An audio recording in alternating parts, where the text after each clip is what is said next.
Lección 8 para jueves 17 de agosto. Bondad, no amargura. Al referirse al día de la redención, versículo 30 del capítulo 4, Pablo invita a sus lectores a considerar el uso de la palabra en el contexto de la segunda venida de Cristo.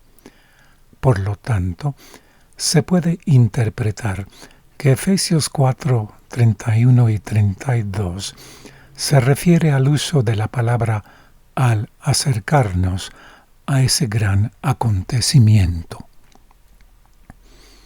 A la luz de la venida de Cristo, ¿qué actitudes y comportamientos relacionados con la palabra debemos descartar? ¿Qué actitudes y comportamientos debemos adoptar? Es interesante notar que el autor de la lección enfatiza el hecho de que tiene que haber cambios en la vida, en el comportamiento del creyente, tanto en su habla y su conducta, antes de que venga Cristo. Esto implica que cada uno de nosotros tenemos que dar un vistazo introspectivo para ver qué cosas en nuestro accionar, en nuestra manera de pensar, en nuestros sentimientos, tienen que cambiar. Porque aunque no nos vemos como somos en realidad, es posible que estemos exponiendo actitudes, palabras, pensamientos internos también, que no están según los principios de Dios. Acuérdense que la Biblia no enseña, una vez salvo ya tienes la vida eterna, sino que es un proceso de renovación, de transformación, con la ayuda divina, por supuesto, pero mucho con el esfuerzo humano. Y esa es la parte que a veces no se enfatiza porque no queremos ser tildados como legalistas. En la exhortación final de Efesios 4, 17 al 32, Pablo vuelve a dar un mandato negativo. Este identifica 6 vicios de los que deben librarse. Una mandata, o más bien un mandato positivo, de ser benignos y compasivos y perdonadores, según el versículo 32. Y una justificación. Los creyentes deben perdonarse unos a otros, como también Dios los perdonó en Cristo, versículo 32. La lista de 6 vicios comienza y termina con términos generales y globales. Toda amargura, toda malicia. En el medio hay 4 términos adicionales, tales como enojo, ira, gritos, maledicencia. El último de estos traduce la palabra griega blasfemia, que el español ha tomado prestada como término técnico para la palabra o la expresión degradante en contra de Dios. Sin embargo, el término griego identifica el discurso que difama a Dios o a otros seres humanos como maledicencia o calumnia. En la lista, las actitudes, tales como amargura, enojo e ira, parecen desbordarse en un discurso airado, en gritos y maledicencias.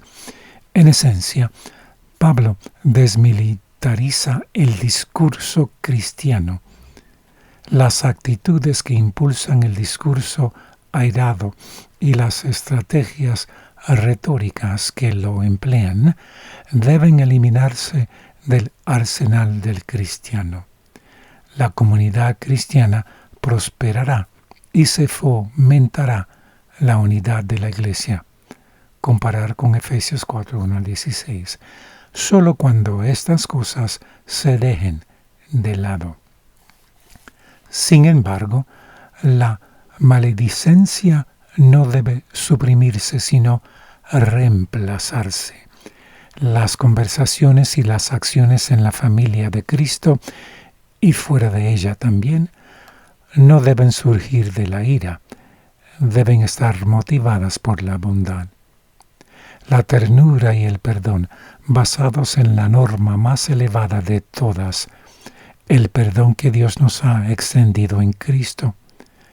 Efesios 4:32. Pablo presenta el perdón vertical, que es el que Dios nos ofrece a nosotros, como modelo para el perdón horizontal, el que nos ofrecemos unos a otros. Comparemos con Colosenses 3:13 y Mateo 6:12, 14 y 15. Piensa en el poder de tus palabras. ¿Cómo puedes usarlas para edificar, animar y aumentar la fe? Efesios 4, versículos 31 y 32 dice: Quítense de vosotros toda amargura, enojo, ira, gritería y maledicencia, y toda malicia. Antes, sed benignos unos con otros, misericordiosos, perdonándoos unos a otros, como Dios también os perdonó a vosotros en Cristo. Del libro Testimonios para la Iglesia, el tomo 5, página 259, dice: Recordad que vuestros hermanos son personas falibles, como vosotros mismos, y considerad que sus tropiezos y errores con la misma misericordia y paciencia que quisierais que ellos mostrasen hacia vosotros. No deben ser vigilados ni sus errores exhibidos abiertamente para que el mundo se deleite en ellos. Los que se atreven a hacer esto se han subido al tribunal y se han constituido en jueces, mientras que han descuidado el huerto de sus propios corazones y permitido que la maleza venenosa crezca en gran abundancia. Cada uno de nosotros individualmente tiene un caso pendiente en el tribunal del cielo. Y a esto nos referíamos anteriormente, el hecho de que ahora estamos siendo trabajados por el Espíritu Santo y se está viendo en claro si el efecto del proceso de la transformación a la imagen de Cristo se está llevando a cabo en nuestras vidas, pero siempre teniendo en cuenta de que de la parte de Dios no hay problema. Él está ahí para que se lleve a cabo esta preparación para la eternidad. Pero donde está el asunto del juicio es ver cómo el ser humano, por el uso y el ejercicio de su libre albedrío, ha apreciado el plan de redención y se ha aplicado en su vida. Pues Dios no nos puede preparar para la eternidad si no ponemos de nuestra parte, siempre teniendo en mente que nuestra parte no es la que nos da la vida eterna o nos gana ese precio, sino que permite que Dios abra su obra en nosotros para la final preparación para vida eterna. Sigue la cita: el carácter está siendo pesado en las balanzas del santuario. Acuérdense que la Biblia no enseña, una vez salvo en Cristo, que la vida eterna es garantizada. El carácter está siendo pesado en las balanzas del santuario y debiera ser el sincero deseo de todos caminar con humildad y cuidado no sea que, olvidando dejar brillar su luz ante el mundo, no obtengan la gracia de Dios y pierdan todo lo que es de valor, o sea, la vida eterna. Toda disensión, toda diferencia y crítica debe ser puesta a un lado, junto con toda maledicencia y amargura. Deben atesorarse la bondad, el amor y la compasión mutuas, para que la oración de Cristo de que sus discípulos fuesen uno como lo son Él y su Padre pueda ser contestada.